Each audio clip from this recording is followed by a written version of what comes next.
Hey, this is Zach here with Chord Prism. In this tutorial we're going to talk about how to set up Chord Prism within your DAW. We have a Ableton Live project set up here. I have an audio track for my voice, and the first thing we're going to do is add a Chord Prism track. After that we are going to add a Europa track. Now understand that what you're trying to do here is create one track for Chord Prism and send MIDI from that track to a destination instrument. And for each DAW it's going to be a little bit different, but the core principle remains the same. So for Ableton Live, what we want to do here is for this Europa track, which is going to receive MIDI from Chord Prism, we want to set the MIDI in to this Chord Prism track right here. And then this second parameter here, we want to set it to Chord Prism as well. We want to set the monitor to in right here. Let's change this patch here. This will work. Okay, once we do that, we can record and enable this track.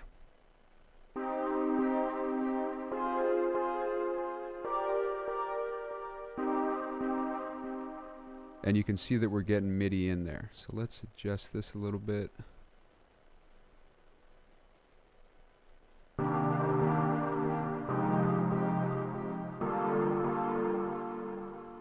Okay. Now let's record something here. And understand that once we record, it's going to record the key selections from our keyboard into here. It's not going to record the actual MIDI that's being played by Chord Prism. So let's set up a loop here. 2 bars should be good. And record something.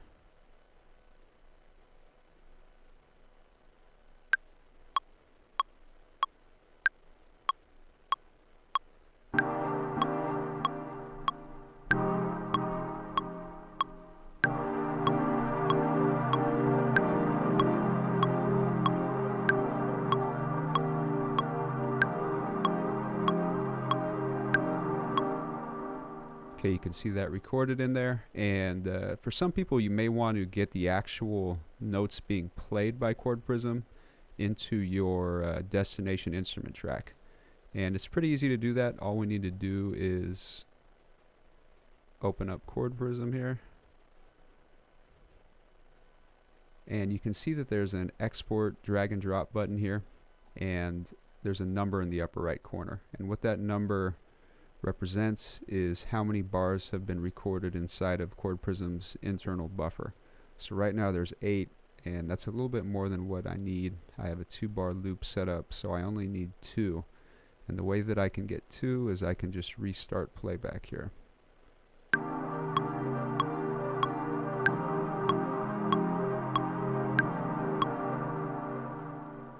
And understand that this is only going to export fully completed bars. So if you get through 2 and then stop halfway through the third one, nothing from that third one is going to export. So once I have that, I can click and drag. And then if I open this up here, you can see that those full chords are in there, all notes of them. And then if you want this to play back instead of this here, what you can do is switch this from monitor in to auto. And now if I push play here,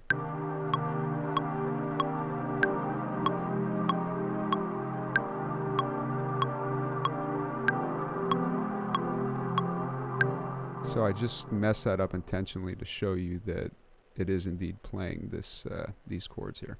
So all you got to do is switch that back and forth here. Okay, so that's the core principle of how to set this up here is to do that. Now I'm going to create another one, another Chord Prism track, and then another Europa track as well to create a melody going alongside of that chord progression. So I'd want to do the same thing where I go here, but this time I want to set it up to where the second instance of Chord Prism is sending MIDI to the second instance of Europa. Let's turn that off.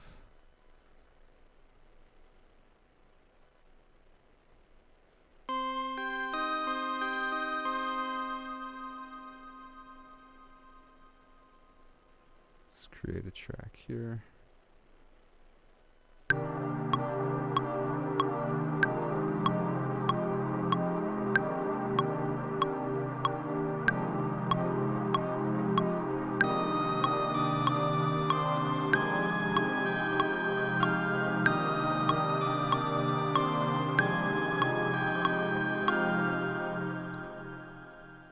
Then if I wanted to export that, the actual MIDI notes being played and not the key selections, I could do the same thing where I reset this and get it to 2 bars and then click and drag it in right here. So that's, for most DAWs, that's how you're going to want to use Chord Prism inside of it, where you create a Chord Prism track and then another instrument track to receive MIDI from Chord Prism. With some DAWs, however, though, like Machine and Reason and I believe MPC, you're not able to have your destination instrument receive MIDI from a separate track, which kind of creates a problem, but we created a workaround. And what we have set up here is if you cannot send MIDI from your Chord Prism track to a destination instrument, we created internal hosting. So if you wanted to load up Europa inside of Chord Prism, you can do that. As you can see that there's no extra Europa track here because Europa is being hosted inside of here. And if you want to load up instruments, you can just click on this here and there's an internal library of VST instruments. So you click on options, scan for new or updated VSTs or VST3s, and you can add folders here and scan them.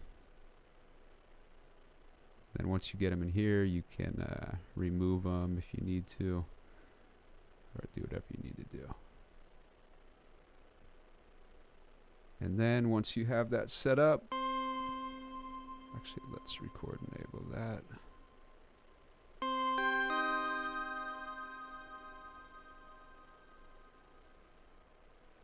Let's change the patch here. You can see that it's going straight from Ableton into Chord Prism and then into Europa, which is inside of Chord Prism. I think we got mono set up or something here. Okay, cool. So that's basically how to set it up. And then also we have a Logic Pro AU MIDI effect version as well. I do not have that on this computer, but you'll basically want to use it just like you would with any other MIDI effect that's native to Logic Pro, where you insert it into a MIDI effect slot in the chain. And with that, it's similar where you record your key selections, but then you can drag and drop the exported actual MIDI into your track. So that's pretty much the setup for all different DAWs, and it's pretty much the same. But you know, you just gotta, the main thing is understanding how to receive MIDI in one track from another track, and it will be a little bit different for each DAW. Cool, hope that helps. If you have any questions, please leave them below in the comments section and we'll be happy to get them back to respond to you. Thanks, bye.